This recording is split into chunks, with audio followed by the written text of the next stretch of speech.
Good morning, good morning, good morning, good morning friends. कैसे हैं आप सब? नमस्कार दोस्तों, मनिंदर की तरफ एक बार फिर से आपका स्वागत करती हूँ मैथ्स की क्लास में। आज का जो हमारा टॉपिक रहेगा वो है परसेंटेज। तो चलिए हम परसेंटेज को शुरू करते हैं। सबसे पहले दोस्तों, परसेंटेज को कहा क्या जाता है? परसेंटेज को क्या बोला जाता है? प्रतिशत बोला जाता है, यानी कि हर 100 पर एक की बात हो रही होती है। तो 100 पर जब एक की बात हो रही होती है तो हमें अगर परसेंटेज दे रखा होता है तो हम क्या करते हैं? परसेंटेज दे रखा हो तो इसका मतलब होता है डिवाइड 100। डिवाइड 100 यानी कि बाय 100। और अगर हमें परसेंटेज आंसर में चाहिए तो हम क्या करते हैं? मल्टीप्लाई 100। ठीक है, ये दो बातें हम ध्यान रखेंगे कि अगर हमें परसेंटेज दे रखा होता है तो परसेंटेज दे रखा होता है, मान लो कह रखा हो उसने 20%, तो 20% का मतलब क्या है? 20 बाय में 100। ठीक है, तो अगर परसेंटेज में आंसर निकालना है कहीं पर भी तो हम क्या करेंगे? हम मल्टीप्लाई 100 करेंगे। तो चलिए नेक्स्ट देखें। परसेंटेज को करने से पहले हम ये समझ लेते हैं कि इसको किस में चेंज कर दिया जाता है? भिन्न में चेंज कर दिया जाता है। भिन्न में चेंज करने का मतलब क्या है? जैसे अगर 1/2 है मेरे पास, 1/2, ठीक है, 1/2 का मतलब मैं कहती हूँ कि 50%। कैसे आएगा? तो हम ऐसे कर लेंगे, 1/2 मल्टीप्लाई 100, क्योंकि मुझे परसेंटेज में चाहिए था तो मैंने क्या किया? मल्टीप्लाई 100 कर दिया। तो मल्टीप्लाई 100 कर दिया तो इसका मतलब क्या आ गया? 50% आ गया।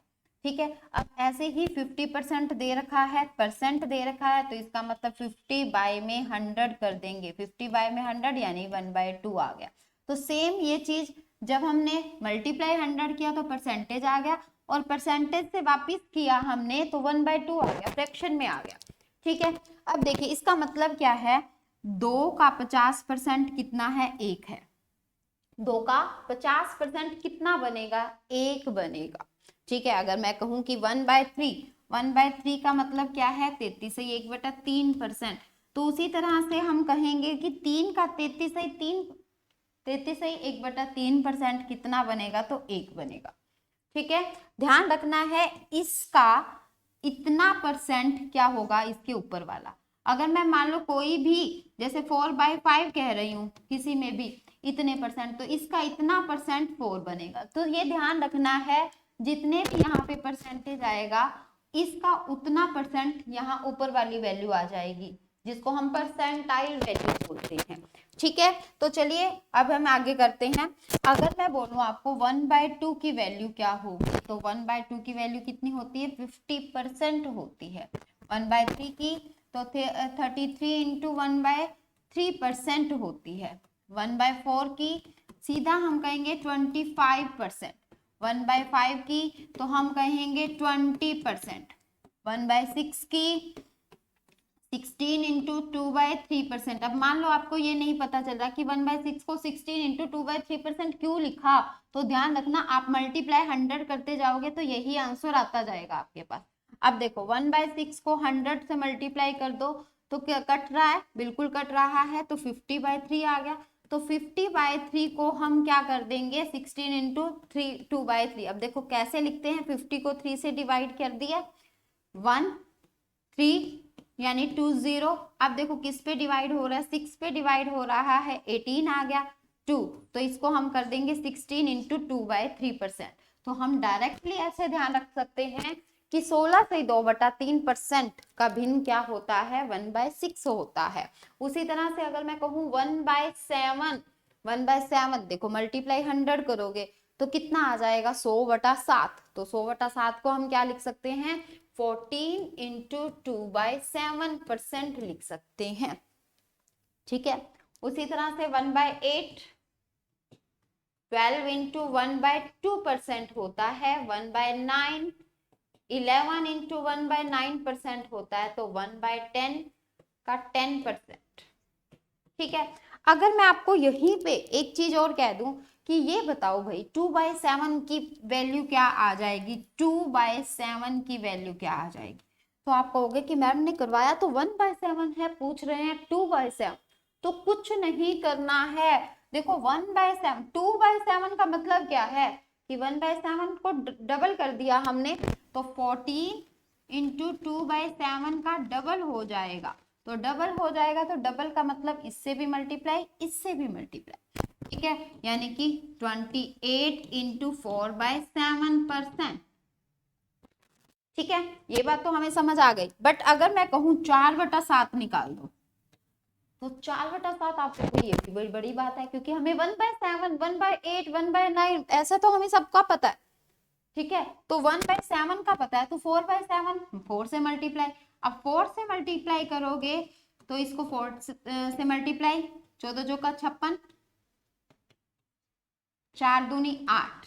ठीक है, अब एक बात ध्यान रखनी है, अगर देखो ये कम है तो कोई प्रॉब्लम नहीं है, ये बड़ा है, ये बड़ा है 7 से, देखो 8 बड़ा है 7 से, तो इसके भी हम 8/7 को भी मिक्स्ड फॉर्म में लिख सकते हैं।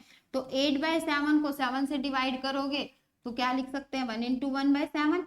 तो देखो 1 इंटू 1/7 इसका मतलब 8/7 का मतलब 1 इंटू 1/7, तो 56 और 1 57, तो आप लिख दोगे 57 इंटू 1/7%।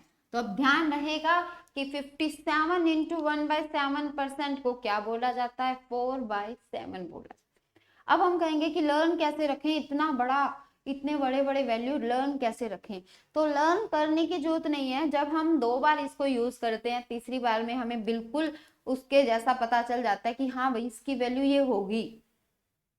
ठीक है, तो बहुत ज्यादा भी लर्न करने की जरूरत नहीं है, बट हमें 1/10 तक तो पता होने ही चाहिए। ठीक है, और उसके बाद कुछ वैल्यूज जो मोस्टली आती रहती हैं, उन वैल्यूज को हम अपने आप ही, वो 2-4 बार हम करेंगे तो इसको ये कहते हैं, इसको ये कहते हैं, अपने आप ही ध्यान आ जाएगा। तो ध्यान रखना है, बट ये पता जरूर होना चाहिए कि 57 इंटू 1/7 को 4/7 ही क्यों कहते हैं। ठीक है, तो ये जरूर पता होना चाहिए।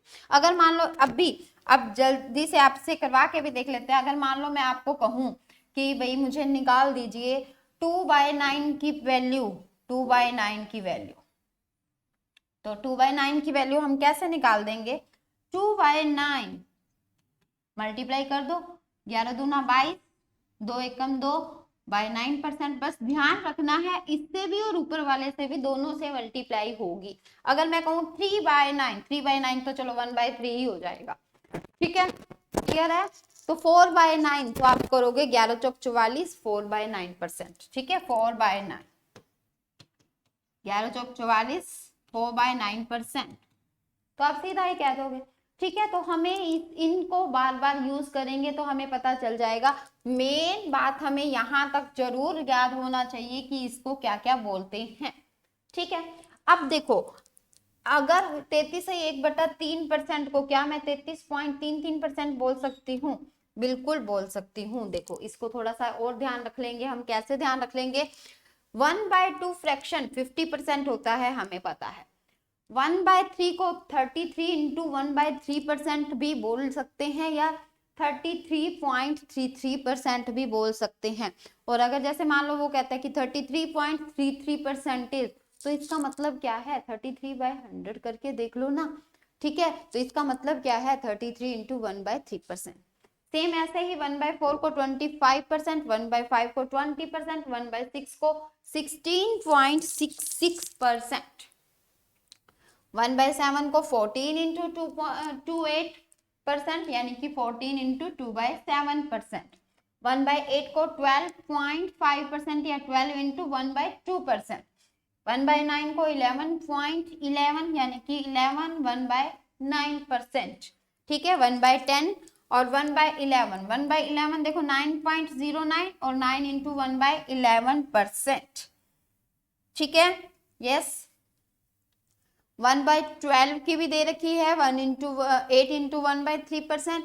इसको जल्दी से एक बार स्क्रीनशॉट ले लीजिए, 1/13 का, 1/14, 1/15, 1/16, 1/20, 1/24, 1/25, 1/40, 1/30, ये वो वैल्यूज हैं जो ज्यादा यूज होती हैं।